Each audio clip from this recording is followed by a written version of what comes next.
Gimana caranya biar kita selalu tenang menghadapi masalah? Biar tenang ketika kita tahu nilai kita kayaknya anjlok. Biar tenang pas kita tahu judul kita ditolak.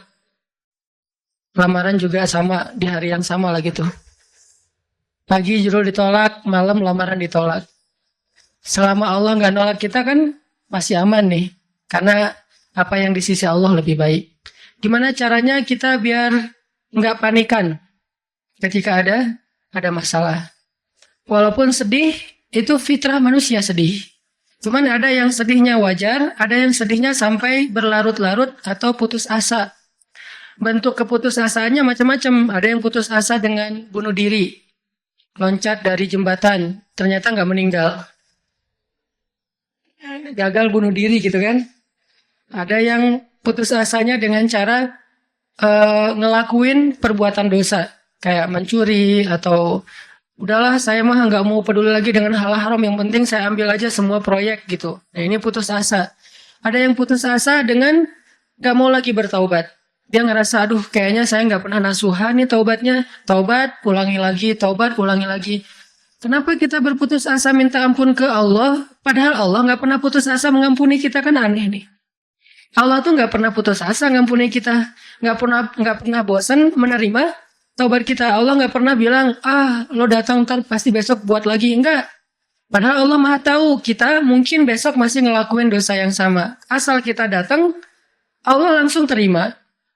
Seolah-olah Allah tuh kayak husnuzon banget sama kita. Walaupun pastinya Allah tahu tentang apa yang akan kita lakukan di masa yang akan datang. Ini artinya kenapa seseorang jadi putus asa, jadi berhenti untuk mencoba, jadi tidak lagi berharap apa-apa, jadi pesimis, jadi tidak survive dalam masalah, jadi penuh khawatir menghadapi hidup. Ada masalah dikit kayaknya udah kiamat dunia, padahal kuota habis doang nih. Langsung, kuota habis jam 11 malam. Biasanya kan jam 11 itu jam chatting tuh sampai jam 1. Atau jam 11 malam kuota habis, padahal tadinya pengen ngebangunin dia. Iya dia gitu kan. Jam 2. Gampang, pakai aja kuota doa. Ya Allah bangunkanlah dia. Tiba-tiba dia tetap bangun. Dan bangunin kita akhirnya. Ini bisa aja terjadi. Yang jelas, gimana sih cara biar kita keep happy, tetap bahagia, walaupun gak bisa jalan-jalan jauh. Tadinya pengen jalan sama teman-teman, ternyata duitnya gak cukup. Kita lihat teman-teman kerjanya traveling aja. Ke Lombok, ke Batu Karas, kerjaannya keliling aja. Dan kita, pengen juga ngeliat pantai misalnya, ke gunung, touring sama teman-teman. Ternyata, tapi saya nggak punya motor, saya nggak punya uang, saya nggak punya waktu, dan seterusnya. Bisa nggak kita tetap bahagia seperti mereka, walaupun nggak ngerasain pengalaman-pengalaman asik seperti yang mereka rasai. Gimana caranya biar ketika kita sujud itu sama nyamannya dengan ketika kita tidur di atas pangkuan istri? Belum ya? Nggak tahu sih rasanya. Pokoknya itu keren banget loh. Salah satu yang bikin saya kalau nggak bisa tidur itu tipsnya adalah tidur di atas pangkuan istri, langsung tidur. Cuman masalahnya susah bangun. Nah ini nih, gimana caranya kalau kita sujud rasanya senyaman itu? Gimana caranya? Bukankah kita selama ini mungkin, kita atau saya lah, pas sujud pengen cepat bangun.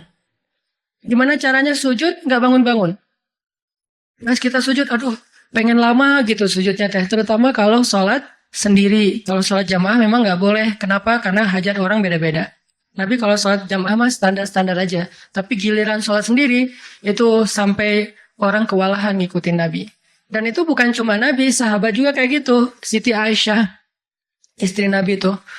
Siti Aisyah itu pernah sholat duha, kurang lebih 4 jam, itu cuma baca 1 ayat doang loh. Famanallahu alaina wa waqana adzabas samum. Dia baca sendiri, agak keras karena dia di dalam rumah sendiri. Lewat seorang sahabat, lewatin rumah Aisyah mau ke pasar, mendengar Aisyah lagi sholat. Famanallahu alaina wa waqana adzabas samum. Nangis. Akhirnya sahabat ini pergi ke pasar. Dia belanja segala macam, balik lewat lagi rumah Aisyah. Setelah kurang lebih 2 jam, pas dia lewat lagi rumah Aisyah, dia masih mendengar Aisyah membaca kalimat Famanallahu alaina wa waqana adzabas samum. Nangis lagi. Jadi 1 rakaat dengan 1 ayat itu bisa 2 jam, 3 jam yang dilakukan oleh para sahabat. Kenapa kok betah banget? Sama kayak kita betah banget nonton film, dan betah banget dengerin musik kesukaan kita, diulang-ulang lagu yang sama kan ya. Mungkin satu lagu itu durasinya sebutlah 2,5 menit, 2,5 menit. Tapi diulang-ulang bisa sampai setengah jam mendengar lagu yang sama. Bukan satu album, satu lagu. Kenapa kita betah? Nah, gimana caranya? Kita juga dapat kebetahan kayak gitu ketika dengerin bacaan Al-Quran. Ketika kita membaca Al-Quran sendiri. Ketika kita sholat. Sampai ada istri Nabi sholat sambil ngikat badannya di dinding.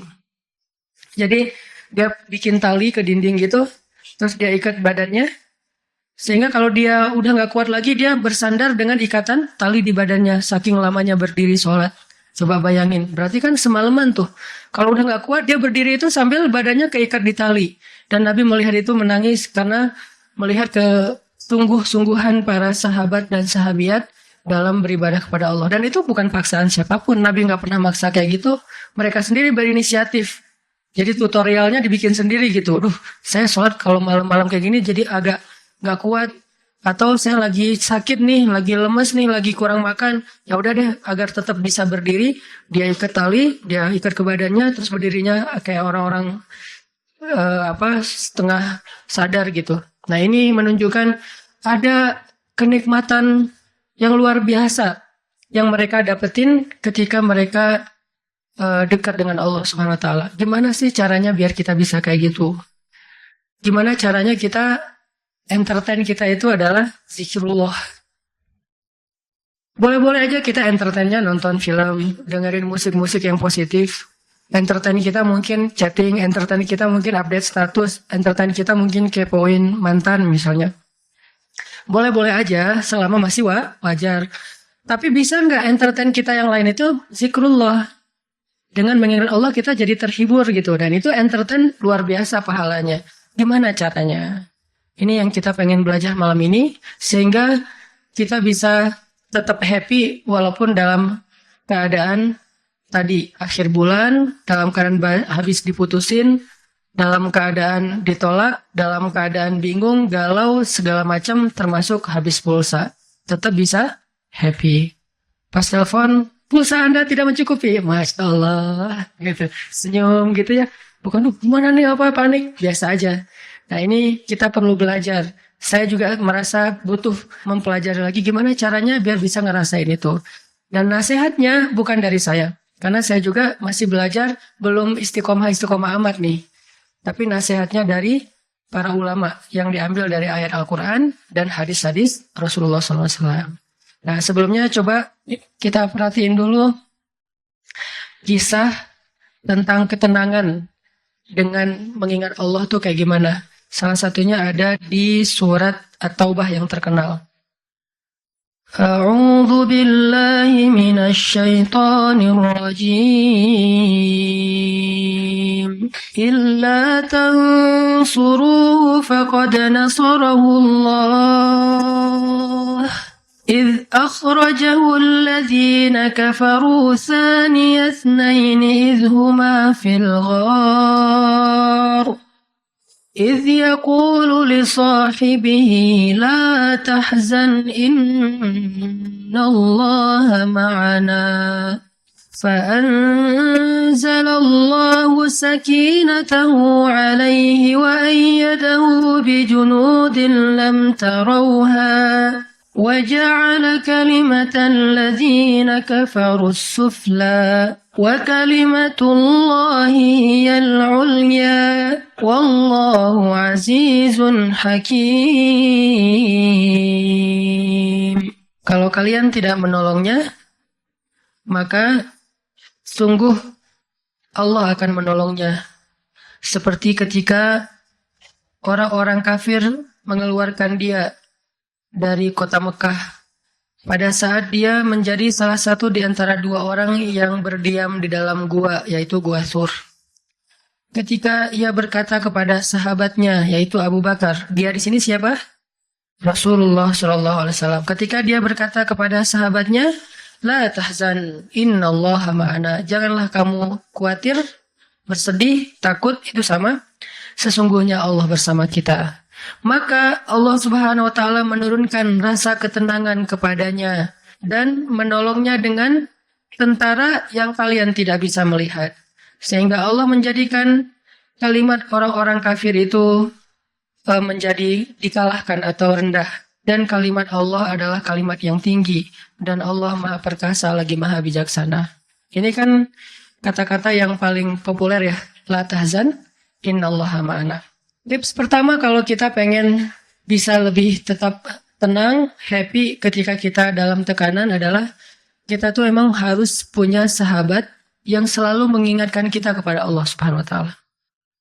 Sahabat yang mengingatkan kita kepada Allah. Ini yang terjadi kepada Abu Bakar As-Siddiq. Sekelas Abu Bakar yang imannya sampai ke derajat Siddiq, bukan cuma mukmin loh, Siddiqun. Kan ada mukmin, ada muttaqin, ada siddiqin. Ini udah derajatnya Siddiq. Arti Siddiq itu udah nggak ada lagi keraguan di hatinya. Udah nggak ada lagi masalah sedikit pun. Ketika orang-orang ragu, Abu Bakar tetap yakin. Salah satu kasusnya pas Nabi pulang Isra Mi'raj. Nabi bilang bahwa saya baru pulang dari Palestina dan baru naik ke langit semalam. Diberitakan ini kepada orang-orang kafir Quraisy, tapi orang-orang kafir Quraisy nggak percaya. Lalu ketika para sahabat-sahabat lain mendengar, mereka kayak ragu-ragu gitu, benar nggak ya, benar nggak ya? Lalu ketika ditanya kepada Abu Bakar, ya Abu Bakar, lihat tuh teman kamu makin gila aja. Emangnya kenapa, kata Abu Bakar? Dia ngaku-ngaku baru pulang dari dari Palestina. Dia ngaku-ngaku baru pulang dari langit. Katanya Isra dan Mi'raj semalaman, dalam waktu 1 malam. Lalu Abu Bakar bertanya, siapa yang bicara kayak gitu? Dia atau kalian? Kata mereka, Muhammad yang ngomong kayak gitu langsung kepada kami. Kata Abu Bakar, kalau Muhammad yang ngomong kayak gitu, maka benar. Dia nggak mau tanya gimana caranya, berapa lama waktunya, kapan, siapa yang membawa dia. Nggak nanya apapun. Kalau Muhammad yang ngomong, maka itu benar. Ini artinya siddiq. Nggak banyak tanya, percaya banget. Kalau ayatnya kayak gitu, udah cukup. Kalau hadisnya kayak gitu, udah cukup. Kalau kata ulama kayak gitu, saya ikut. Nggak ada, kenapa kayak gini dan seterusnya, nggak. Ini menunjukkan Abu Bakar itu orang yang sangat luar biasa imannya. Tapi, dia tetap manusia. Dimanapun imannya udah kuat, mantap, siddiq, ketika ada masalah, sifat dasar manusia itu keluar lagi, yaitu khauf, rasa khawatir, takut. Dan yang luar biasa, khawatir dan takutnya Abu Bakar itu bukan untuk keselamatan diri beliau. Abu Bakar itu khawatir terhadap keselamatan Rasulullah Sallallahu Alaihi Wasallam. Jadi bukan keselamatan Abu Bakar. Kalau kita mungkin khawatir terhadap keselamatan diri sendiri nih. Kalau Abu Bakar derajatnya khawatir terhadap gimana ya Rasul, kalau mereka ngelihat ke bawah, ke kakinya, pasti kita akan ketahuan. Karena mereka sembunyi di sebuah lubang, nggak gua sih kecil, lubang di bukit Jabal Sur. Dan orang-orang kafir Quraisy sudah datang ke lubang itu, berdiri tepat di pintu gua. Kalau mereka ngelihat ke bawah, udah ketahuan tuh, kelihatan Rasulullah sama Abu Bakar. Sehingga Abu Bakar berkata, ya Rasulullah, kalau mereka ngelihat kita sedikit aja ke bawah kaki mereka, mereka akan menemukan kita. Gimana ini ya Rasul? Saya khawatir terhadap keselamatanmu. Apa kata Nabi? Ya Abu Bakar, ma dhannuka bithnain, Allahu salisuhuma. Wahai Abu Bakar, kenapa kamu pikir kita cuma berdua? Allah yang ketiga di antara kita. Baru la tahzan, innallaha ma'ana. Jangan khawatir, Allah bersama kita. Kata-kata ini kalau diucapkan oleh orang solih, pada waktu yang tepat ketika kita ngalamin satu masalah besar, itu akan luar biasa memberikan efek ketenangan buat kita. Tapi waktu yang tepat. Kalau normal-normal aja kayaknya agak-agak kurang ngaruh nih. Makanya kata-kata kayak gini itu timingnya tuh harus pas. Dan yang mengatakan orang yang memang punya aura kesolehan yang luar biasa. Sekelas Rasulullah kurang apa? Itulah sebabnya kenapa kita harus punya banyak. Atau setidaknya kita punya seorang sahabat, seorang teman yang solih, yang sering mengingatkan kita. Minimal istri. Kenapa? Karena kalau kita galau dalam urusan kerjaan, nanti pas kita pulang ke rumah, yang akan bilang, La tahzan innallaha ma'ana, adalah pasangan kita. dengan nada yang lembut, dengan senyum yang khas, dengan dekapan yang mungkin penuh kasih sayang, itu benar-benar bisa bikin kita tenang. Gak tahu tenang karena kata-katanya atau dekapannya nih, enggak. Saya juga bingung. Dua-duanya kali ya. Dia bilang, la tahzan ya azizi. Panggilan buat suami bahasa Arabnya yang lembut tuh azizi. Bukan al-aziz ya. Al-aziz mah nama orang. La tahzan ya azizi. Atau ya habibi. Atau ya albi. Albi itu artinya jantungku. Jangan dipakai deh, biasa aja yang pakai itu. La tahzan. Jadi misalnya kayak suami galau tentang kerjaan. Mah, papa lagi galau nih. Kenapa, Pak? Di kantor itu kemarin kita ada tawaran proyek. Cuman proyeknya kayaknya cara untuk ngedapetin proyek itu cara-caranya tuh agak-agak kurang baik gitu. Ada suap segala macam. Tapi itu proyeknya untung besar loh, Mah. Nah, kalau kita nggak suap, kita nggak akan dapat proyek itu. Ini gimana nih, Mah? Diambil nggak? Kan galau nih, udah istikharah belum mantap nih hatinya. Istrinya yang bilang, Papa, Allah yang kasih kita rezeki. Kalau Papa ninggalin sesuatu karena Allah, Allah akan ganti dengan yang lebih baik. Pasti dari booster ya, Mah. Nyontek gitu ya. Kalau dia ngomong kayak gitu kan jadi mantep nih. Kayak saya juga pernah ngerasain lagi kayak sedih gitu, lagi galau karena satu urusan. Istri mengatakan, udah serahin aja sama Allah. Kan jadi mantap kan hatinya. Hal-hal yang kayak gini nih. Kalau belum punya pasangan, temen. Sehingga Nabi mengatakan, Al-mar'u ala dini khalilih. Seseorang itu bergantung loh kepada tingkat kesolehan temannya. Kalau temannya soleh, insya Allah dia akan terjaga oleh teman itu ketika dinasihati, diingatkan. Saya aja ngerasa banget yang kayak gitu. Ada masa-masa ketika saya kayak futur. Futur itu teman-teman artinya lagi lemah imannya. Mungkin banyak lalai, banyak main, sedikit manfaat. Walaupun ada juga banyak main, banyak manfaat. Itu mah tagline entah siapa akunnya gitu. Lagi futur nih ya, lagi futur. Lemah, ngerasa bangun tahajud kayak susah gitu. Ke masjid males, zikir gak khusyuk, tilawah Al-Quran gampang ngantuk. Jalan sama seorang teman saya yang dia bukan ustadz sama sekali. Bahkan dia ngakunya belajar ke saya. Nggak tahu benar apa enggak. Yang sejatinya mungkin saya belajar ke dia. Lagi jalan, setelin tilawah Al-Quran. Yang baca saya lagi tuh. CD tilawah Al-Quran saya. Saya kan nggak pernah mendengar CD sendiri. Pas diputerin itu siapa? Lah itu ustadz. Oh ya. Baca surat Al-Mulk. Tabarakalladzi biyadihil mulku wa huwa ala kulli syai'in qadir. Pas sampai di ayat-ayat tentang jahanam, tentang neraka, tentang walaqad zayyana sama ad-dunya bimasabih dan seterusnya, dia nangis. Dia nyetir nih, dia nangis. Saya ketika ngelihat dia nangis, saya dapat hidayah. Jadi saya dapat hidayah bukan hanya dengan mendengar bacaan itu, tetapi karena dikondisikan oleh seorang teman, saya ngerasa, duh, Masya Allah ya, dia yang dengerin bacaan saya bisa nangis. Saya dengerin diri saya sendiri, nggak nangis. Kan ada masalah nih. Akhirnya saya jadi insaf itu kemudian istighfar, astagfirullah Allah saya kayak ada masalah nih. Mulai belajar dari dia, Pak, gimana sih kok bisa kayak gitu? Ustadz kan lebih tahu ilmunya mungkin, tapi kalau pengalamannya Bapak pasti lebih tahu. Rahasianya apa? Ternyata rahasianya emang dia orang yang nggak pernah dengar yang lain selain mendengar bacaan Al-Quran. Jadi buat dia bacaan Al-Quran itu benar-benar entertain buat dia. Oh, berarti kita harus lebih banyakin lagi dengerin Al-Quran. Kalau kita dengar musik sekali, berarti dengar Qurannya 3 kali harusnya. Baru masih agak-agak proporsional nih. Sehingga gampang kesentuh. Hatinya itu mudah. Tapi pelajarannya tetap teman yang ngebawa kita kepada sesuatu. Ternyata triknya, pertama, mengingat Allah itu kan bukan cuma menyebutkan Allah. Tapi ketika kita sedang dalam keadaan bingung, khawatir, galau, sedih, tertekan, panik, tiba-tiba teman kita mengingatkan kita kepada Allah dengan bahasa yang sederhana. Kalau bahasa sederhananya Al-Quran, la tahzan, innallaha ma'ana. Dan itu boleh diterjemahin ke bahasa yang lebih sederhana versi kita. Karena itu bahasa Al-Quran yang mungkin buat sebagian orang nggak dapat nih. Karena mungkin nggak paham bahasa Arab.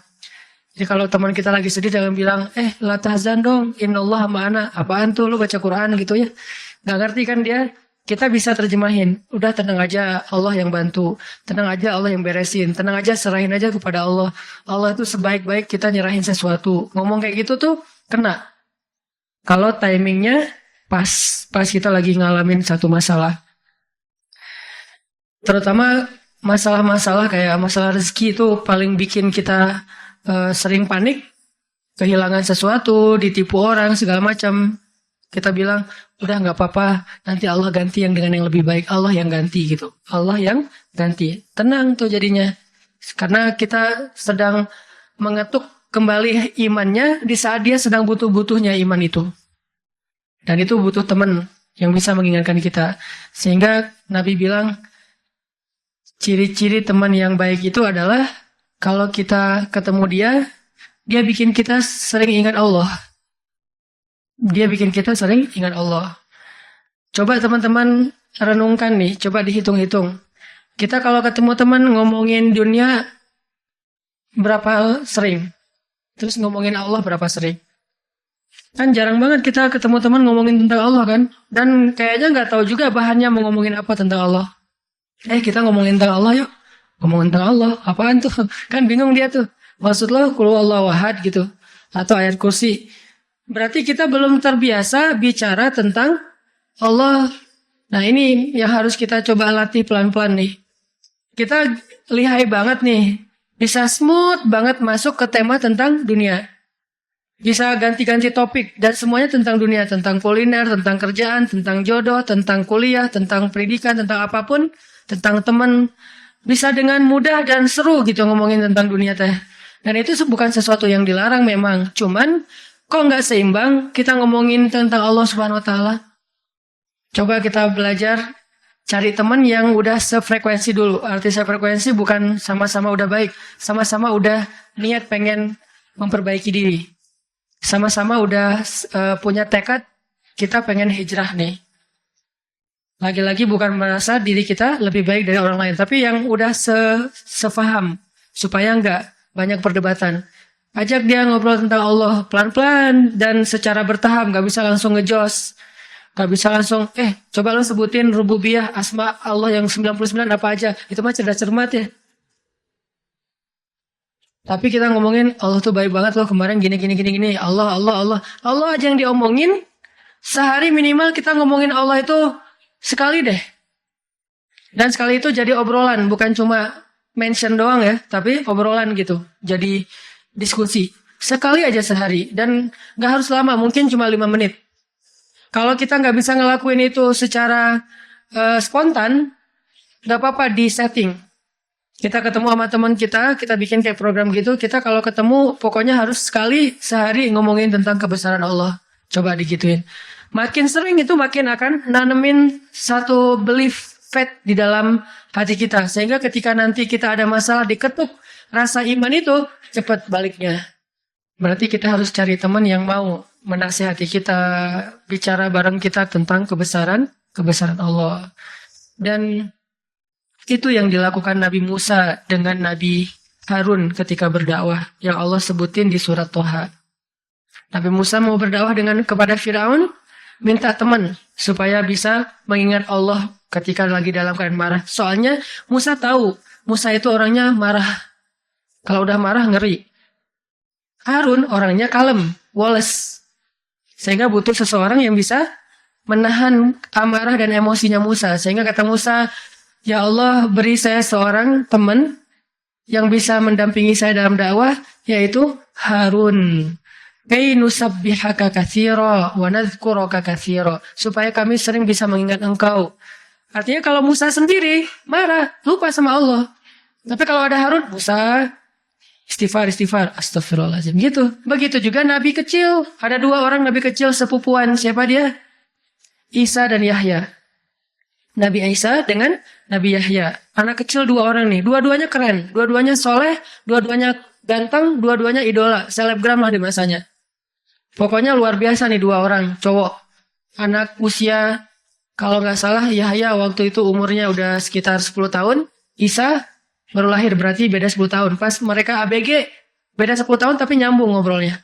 Pas mereka jalan kemana-mana berdua tuh, yang satu orangnya gampang tersentuh, nangis. yaitu Yahya. Yang satu lagi orangnya tegas, yaitu Isa. Sehingga kalau Isa lagi marah, Yahya yang mengingatkan Isa, tenang, tenang, tenang. Akhirnya tenang. Pas Yahya terlalu kayak baper gitu, aduh kasihan, kasihan. Yahya itu kan orangnya kasihan, gampang kasihan. Sehingga jadi agak-agak kurang tegas. Kata Isa, nggak bisa gitu dong. Akhirnya diingatkan. Nah ini pentingnya teman. Nabi aja butuh teman. Kalau kita mau kepo dikit nih, kenapa sih Rasulullah memilih Abu Bakar untuk nemenin hijrah? Kenapa nggak Umar gitu? Supaya aman. Hijrah bareng Umar, siapa yang berani ngejar coba?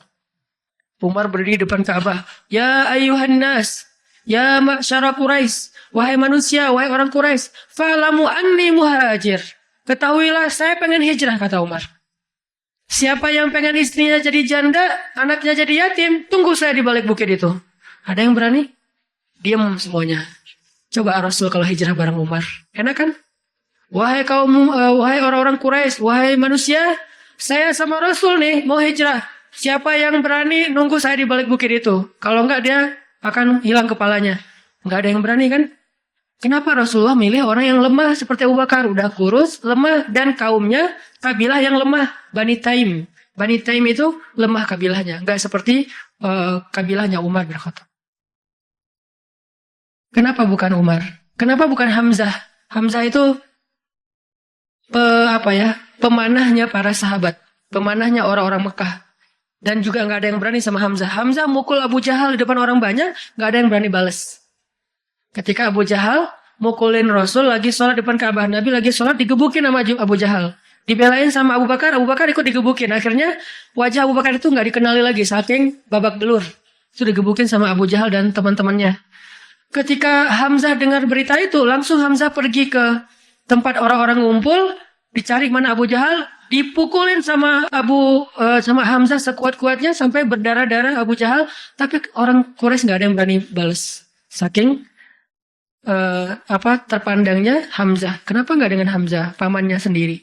Atau kenapa nggak dengan Utsman gitu, yang kaya raya, yang bisa memberikan fasilitas VIP untuk Rasulullah, naik mobilnya Alphard, gitu, nyaman hijrah. Kenapa Abu Bakar yang udah jatuh miskin, fisiknya lemah, kabilahnya tidak dipandang? Kenapa?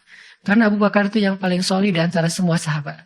Jadi pilihannya kesolihan, bukan kekuatan fisik. Kenapa? Kesolihan itu bisa menutupi kekuatan fisik yang kurang. Kenapa? Allah yang maha kuat. Kesolihan bisa menutupi kurangnya harta. Allah yang maha kaya. Kesolihan bisa menutupi kekurangan dari dukungan kabilah. Allah lebih banyak lagi dukungan dari langit dan bumi.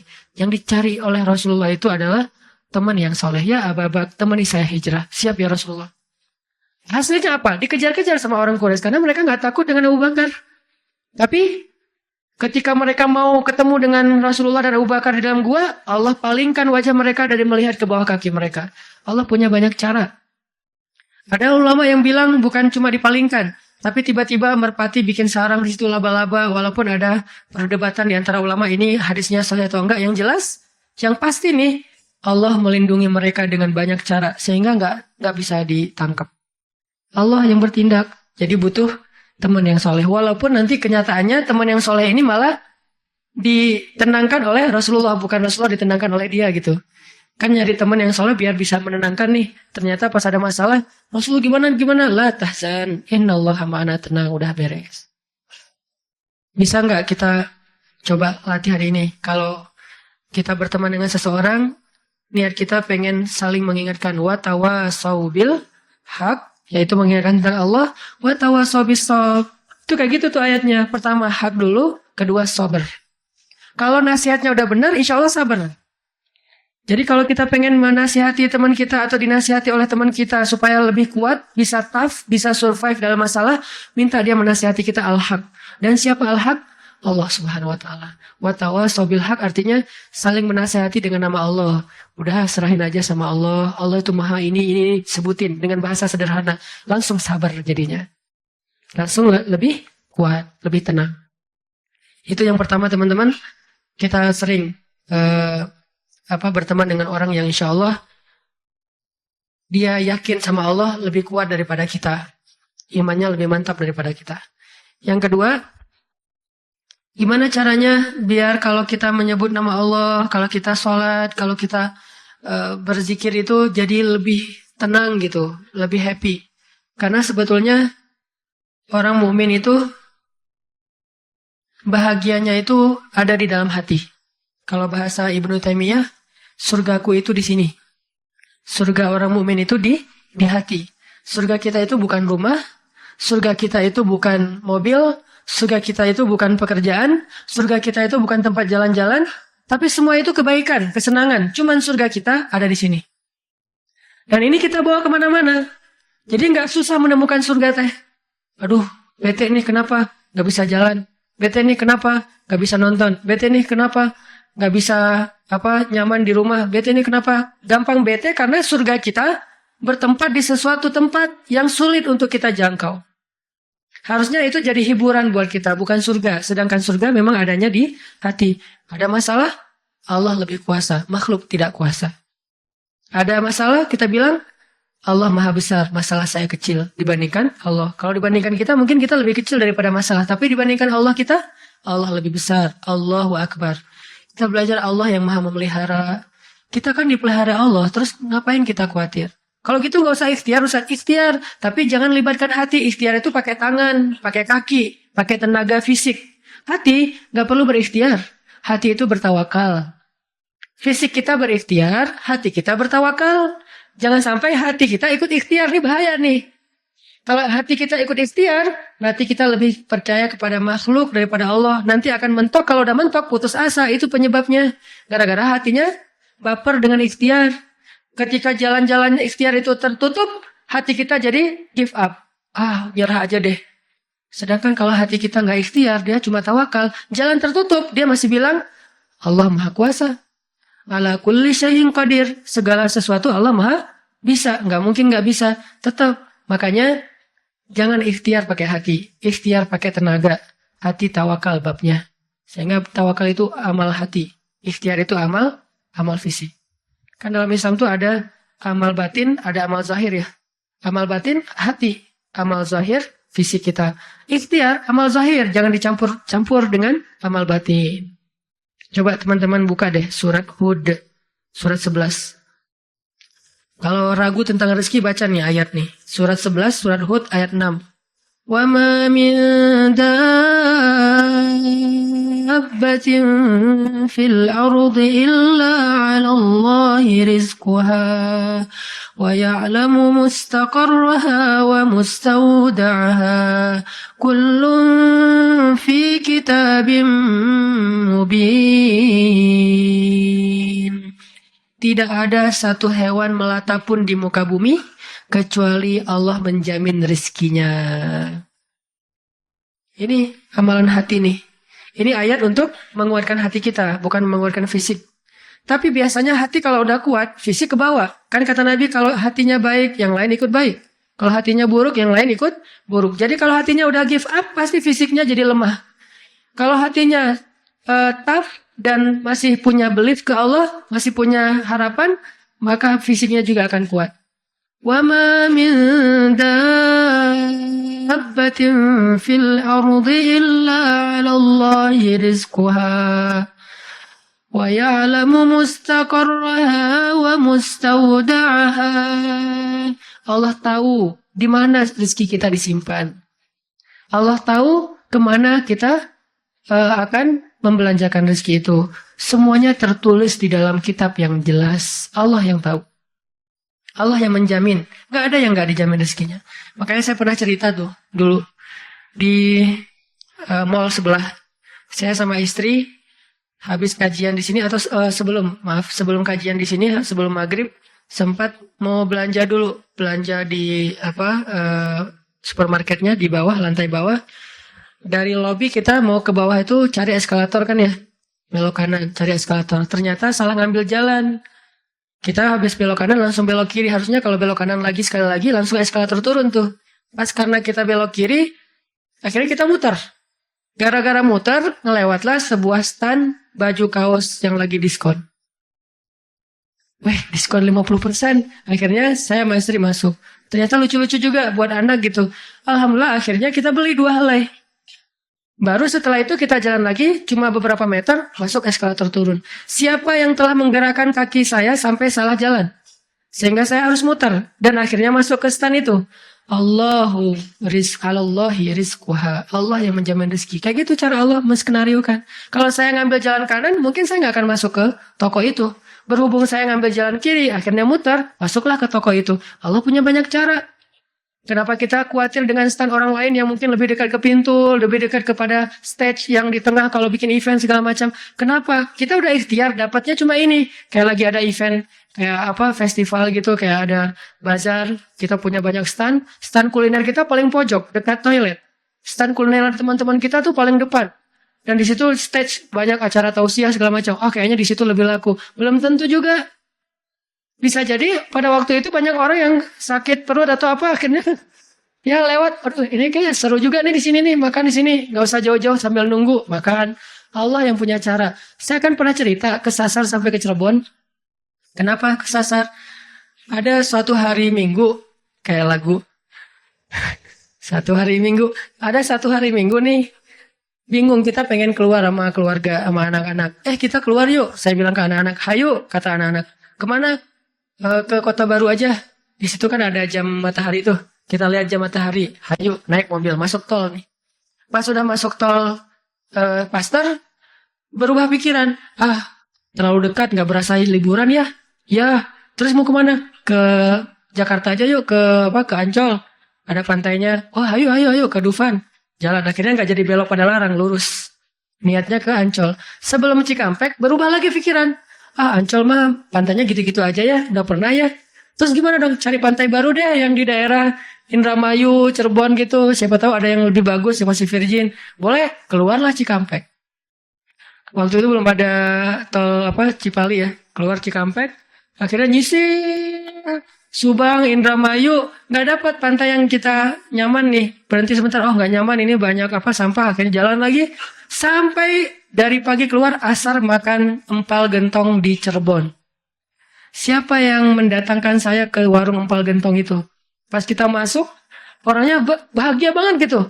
Kelihatan kalau dari pagi itu belum ada yang datang, belum ada pelanggan, sepi warungnya. Karena tempat parkirnya agak nyaman, langsung parkir di situ, makan empal gentong, dan ternyata enak, kita bungkus. Orangnya tuh, alhamdulillah nih datang dari pagi belum ada yang datang, senang gitu. Dan saya bilang, "Pak, tahu nggak saya dari mana?" "Dari mana?" "Dari Bandung." "Mau kemana emang?" "Nggak kemana-mana." Muter. Jadi kita dari Bandung cuma pengen makan empal gentong di Cirebon ujung-ujungnya. Pulang sampai ke Bandung jam 10 malam, macet lagi tuh di Sumedang karena ada perbaikan jalan. Cuma pengen makan empal gentong, ngasih rezeki ke orang di Cirebon, kayak gitu banget tuh caranya tuh, coba lihat. Cara Allah. Oh, yakin nih sama Allah. Allah bisa banget ngedatangin. Kalau ini terjadi kepada orang lain, berarti kalau saya cari rezeki bisa juga caranya kayak gitu. Allah kan punya banyak cara. Cuman kadang-kadang atau seringnya kita nggak tahu cara itu, tahu hasilnya doang nih. Tiba-tiba dapat. Sesederhana itu kita berpikir, akhirnya sesederhana itulah syukur kita ke Allah. Kalau kita tahu gimana rumitnya rezeki itu datang ke kita akan syukurnya lebih pasti tuh. Masya Allah ya, Allah ngedatangin rezeki ke saya tuh gitu-gitu amat, sampai ada orang yang kesasar sekeluarga, bingung gitu. Tapi kan dia, kalau saya nggak cerita, dia nggak akan tahu. Dia pikir cuma orang yang memang tinggal di Cirebon atau emang lagi jalan lewat kebetulan mampir. Artinya karena dia nggak tahu prosesnya, rasa syukurnya juga sederhana. Sama kayak kita nggak mensyukuri masakan istri kita kalau yang udah punya. Istri itu masak tuh rempong loh dari pagi, wah sampai ganti lagi. Kita nggak tahu ya, mungkin istri kita baru belajar masak, gagal 2 kali loh. Itu yang ketiga tuh. Nggak enak pula. Udah gagal 2 kali. Dan kita pikir cuma masak sayur gini doang mah, sayur bening mah gampang. Kita kan nggak tahu prosesnya. Sehingga apresiasi kita juga ya segitu-gitu aja. Kalau kita tahu prosesnya, walaupun cuma sayur bening sama telur ceplok, kita akan peluk istri kita, "Mah, makasih banyak ya, mau udah berkorban banget buat papa. Hari ini makanan terenak sepanjang hidup papa loh, mah." Kenapa ngomong gitu? Karena tahu prosesnya. Gitu juga kita ke Allah. Karena kita nggak tahu proses rezeki itu Allah setting sampai datang ke kantong kita. Kita kayak, ya alhamdulillah gitu doang. Tapi kalau kita tahu, Masya Allah, ya Allah, alhamdulillah atas semua nikmat yang kau berikan, puji-puji Allah. Artinya teman-teman, kalau galau tentang rezeki dari Allah, tentang pekerjaan, tentang kuliah, segala macam, termasuk tentang jodoh, coba baca ayat 6. Semua Allah yang jamin. Ini bab hati ya, lagi-lagi bab hati. Ikhtiar mah jalan aja terus, tapi hati Allahi rizquha, Allah yang menjamin. Itu baru jadi tenang nih mengingat Allah, tetap happy gimana-gimana juga. Dan ini ditaradud, diulang-ulang. Coba diulang-ulang nih ayat nih. Jadikan salah satu ayat favorit. Kalau kita lagi galau, langsung baca ayat ini berulang-ulang sendiri kalau bisa. Baca dulu terjemahannya, hafal. Kalau udah hafal terjemahannya, tinggal baca ayatnya berulang-ulang. Sebelum tidur mungkin, kalau yang paling tenang, kalau khawatir nggak bangun tahajud, ya udah sebelum tidur baca. Wa ma min dabbatin fil ardi illa 'alallahi rizquha. Diulang. Itu beda banget loh rasanya. Belajar untuk mentafakuri kebesaran Allah, sehingga kalau kita nanti ada masalah, mengingat Allah lebih mantap. Jadi dua ya, satu teman, kedua sering-sering tafakur. Wa yatafakkaruna fi khalqis samawati wal ard. Tafakur. Dan sebetulnya teman-teman ya, kalau kita mau lebih persis nih, sholat duha itu ya, emang sholat tafakur sebetulnya. Dulu para sahabat atau para anbiya, sholat duha itu di tempat terbuka. Di bukit, di kebun gitu. Sholat duha itu di tempat-tempat alam terbuka. Jadi benar-benar untuk tafakur alam. Sholat duha itu fungsinya untuk itu sebetulnya. Walaupun boleh banget dilakuin di dalam ruangan, di masjid, di rumah, di kantor. Boleh banget di kampus. Tapi kalau kita ada kesempatan sesekali, coba deh. Sengaja ngapain touring ke atas misalnya, ke Lembang, pengen duha. Dan duduk sendiri, jangan berjamaah. Bukan gak boleh, boleh aja sholat sunnah berjamaah. Cuman kali ini kita pengen menyendiri aja berdoa sama Allah. Duduk, ngomong sama Allah. Ya Allah, jangan biarkan saya berputus harapan kepada Engkau. Jangan biarkan saya berputus. Sejak Rasulullah wafat, berkali-kali Bilal minta izin kepada Abu Bakar untuk ikut jihad dan gak pulang lagi ke Madinah, pengen tinggal di tempat yang lain. Udah gak kuat lagi berada di Masjid Nabawi. Karena orang yang dia cintai telah wafat. Tapi gak diizinkan oleh Abu Bakar sampai akhirnya setelah sekian lama membujuk Abu Bakar bisa diizinkan, pergilah Bilal dan akhirnya Bilal tinggal di Syam. Kalau sekarang Suriah. Di sanalah Bilal menikah. Jadi selama ini dia asik dengan cintanya kepada Rasulullah sehingga nggak sempat mikirin pernikahan. Baru berangkat ke Syam, sampai di Syam Bilal menikah di sana. Menikah di sana, hidup di sana sampai setelah beberapa tahun berada di Syam, akhirnya bergantilah pemerintahan dari masa Abu Bakar ke masa Umar bin Khattab. Setelah beberapa tahun di Syam, pada suatu malam Bilal menangis. Malam-malam dia bangun nangis, gerung-gerung gitu kayak anak kecil. Istrinya nanya, ya Bilal ada apa, kamu mimpi buruk? Enggak, justru ini mimpi baik. Mimpi apa? Aku mimpi ketemu dengan Rasulullah SAW. Dan Rasulullah bersabda, siapa yang melihat aku dalam mimpi berarti dia melihat aku dalam kenyataan. Aku bertemu dengan Rasulullah di dalam mimpi dan Rasulullah berkata, ya Bilal, kami rindu kepadamu. Sudah lama engkau tidak mengunjungi kami ya Bilal. Setelah bangun dari mimpi itu, Bilal semakin rindu kepada Rasul, merasa bersalah udah lama gak menjenguk Rasulullah. Akhirnya Bilal pun memutuskan untuk, kalau bahasa kita mah umroh. Memutuskan untuk ziarah ke makam Rasul. Berangkat Bilal dari Syam, umroh ziarah ke makam Rasul. Melihat Bilal masuk lagi ke kota Madinah, penduduk Madinah itu berasa seperti hidup lagi di zaman Rasul. Senang gitu, dan Umar sangat senang dengan kedatangan Bilal. Sehingga selesai Bilal sholat, selesai Bilal ibadah sunnahnya, termasuk menjenguk atau berziarah ke makam Rasul dan Abu Bakar. Kemudian Umar berkata kepada Bilal, ya Bilal, sudah lama kami tidak mendengar suara azan darimu. Tolong kumandangkan sekali lagi azan seperti engkau mengumandangkannya di masa Rasul. Kami rindu ingin merasakan suasana di zaman Rasul. Benar Bilal, kata para sahabat yang lain yang ada di situ. Umar kemudian Abdurrahman, beberapa orang sahabat, ya Bilal azan, azan, azan, kami ingin mendengar suaramu seperti dulu kami mendengarnya di masa Rasul. Kata Bilal, saya tidak akan kuat. Kata mereka, coba dulu kamu usahakan karena kami ingin sekali mendengarnya. Saya tidak akan kuat. Cobalah wahai Bilal demi kami supaya kami bisa semangat lagi dalam beramal soleh mengikuti perjuangan Rasulullah. Akhirnya karena udah dipaksa terus, Bilal pun mengumandangkan azan. Allahu Akbar, Allahu Akbar. Kota Madinah kaget mendengar suara Bilal. Orang-orang yang ada di rumah semuanya mengatakan, apakah Rasulullah sudah bangkit kembali? Apakah Rasulullah sudah bangkit kembali? Mereka semuanya kaget dan bahagia. Seolah-olah Rasulullah sudah bangkit dari kematiannya. Seperti Isa seolah-olah diturunkan kembali setelah dia diangkat ke langit. Satu kota Madinah tuh kaget bahagia gitu. Kayak seorang ibu yang kehilangan anaknya tiba-tiba mendengar suara anaknya dari jarak dekat dan ingin dipeluk segera anaknya itu. Saking rindunya mereka kepada Rasulullah. Allahu Akbar, Allahu Akbar. Pasar yang tadinya ramai tiba-tiba sepi mendengar suara Bilal yang masih sayup-sayup. Asyhadu an la ilaha illallah. Semuanya berlari keluar dari tempat-tempat kerja mereka, dari pasarnya, dari rumahnya. Semuanya berlari ke masjid. Ingin memastikan apakah Rasulullah sudah dibangkitkan kembali. Bahagia semuanya. Apakah Rasulullah sudah dibangkitkan? Apakah Rasulullah sudah hidup lagi? Semuanya bertanya dengan pertanyaan yang sama.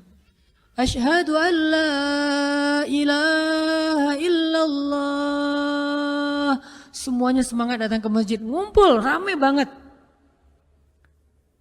Kemudian ketika Bilal mengatakan, Asyhadu anna Muhammadar Rasulullah. Asyhadu anna. Enggak sanggup lagi Bilal, berhenti di situ. Kemudian Bilal menangis dengan suara nangis yang luar biasa kerasnya. Lalu satu masjid menangis, lalu satu kota Madinah menangis. Sehingga para ulama mengatakan, tidak pernah kota Madinah menangis sedahsyat mereka menangis hari itu kecuali ketika Rasulullah wafat. Cuma 2 kali menangisnya kota Madinah paling dahsyat. 1 hari ketika Rasulullah wafat, kedua hari ketika Bilal kembali mengumandangkan azan dan mengucapkan asyhadu anna Muhammadar Rasulullah. Semuanya menangis. Semuanya merasa kehilangan Rasulullah. Semuanya merasa bahwa mereka ingin kembali di zaman ketika Rasulullah masih hidup.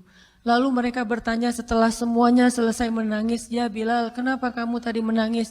Kata Bilal, dulu biasanya kalau saya selesai mengumandangkan azan, saya akan datang ke hujrahnya Rasul. Hujrah Rasulullah itu kamarnya Rasul, rumah kecilnya Rasul. Selesai azan saya akan datang ke rumahnya Rasulullah dan memanggil, ya Rasulullah as-salah, as-salah. Rasulullah enggak keluar sampai mendengar suara Bilal memanggil beliau secara khusus.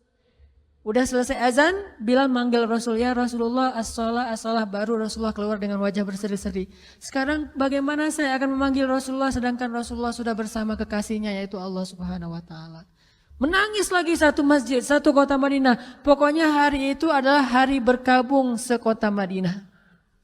Hari menangisnya kota Madinah, saking rindunya mereka kepada Rasulullah.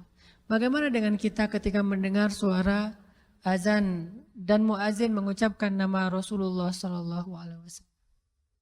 Di situ kelihatan apakah kita mencintai Rasulullah lebih dari apapun juga setelah Allah Subhanahu wa taala. Kalau tidak, fatarabbasu, hati-hati. Kalau tidak, fatarabbasu, tunggu aja. Na'udzubillah min dzalik, berarti masih ada kemunafikan dalam hati kita. Bagaimana kita, apakah hati kita merasa gemetar, bergetar ketika kita mendengar suara seseorang mengatakan Muhammad sallallahu alaihi wasallam, Rasulullah sallallahu alaihi wasallam. Apakah hati kita bergetar seperti bergetarnya hati seorang kekasih ketika mendengar suara kekasihnya, nama kekasihnya disebutkan?